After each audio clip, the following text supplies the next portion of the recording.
14-hour flight, presumably international.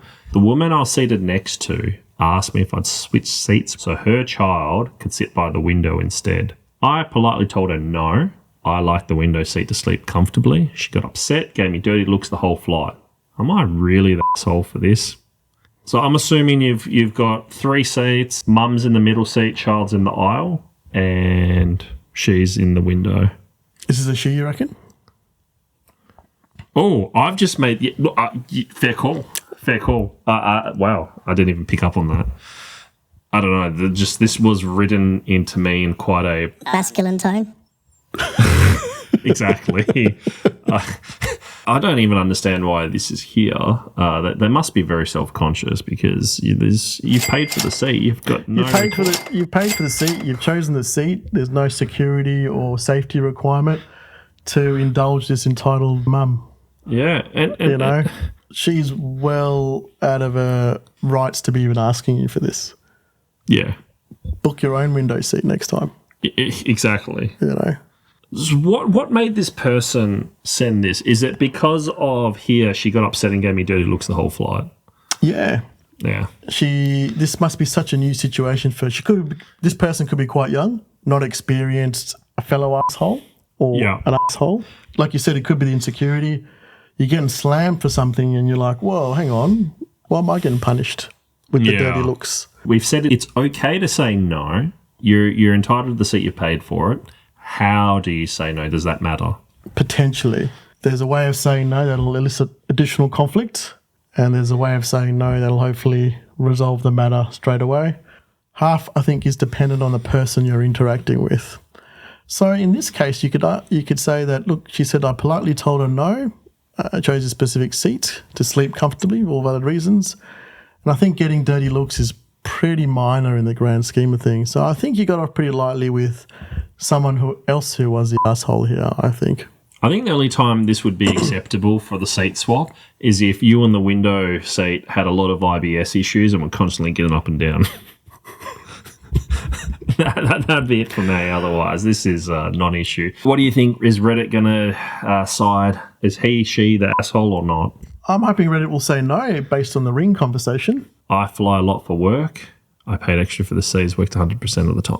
Why does anything have to work? Wow, I can't believe people get up. Wow, this is actually a common thing to ask.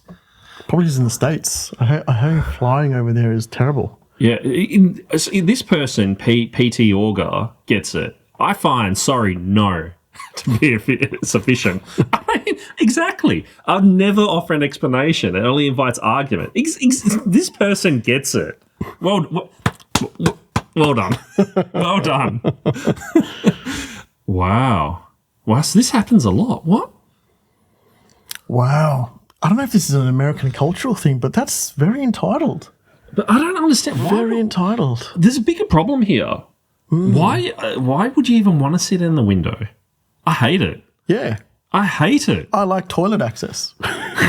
And the older I get, the more I like it. Well, okay, for me, I want to get off the plane as quickly as possible. I need to be on the aisle too.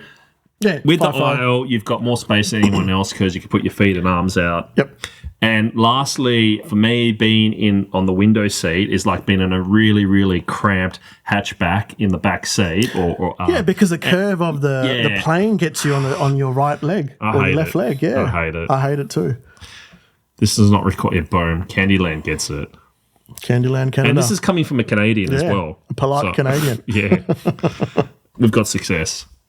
That's great. Look, sometimes your faith in humanity is restored a little bit when the majority crowd agree with that, in this case, they're the entitled asshole.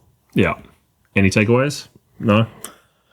Well, the takeaway is, unfortunately, this is so common that people have to navigate through this bullshit situation.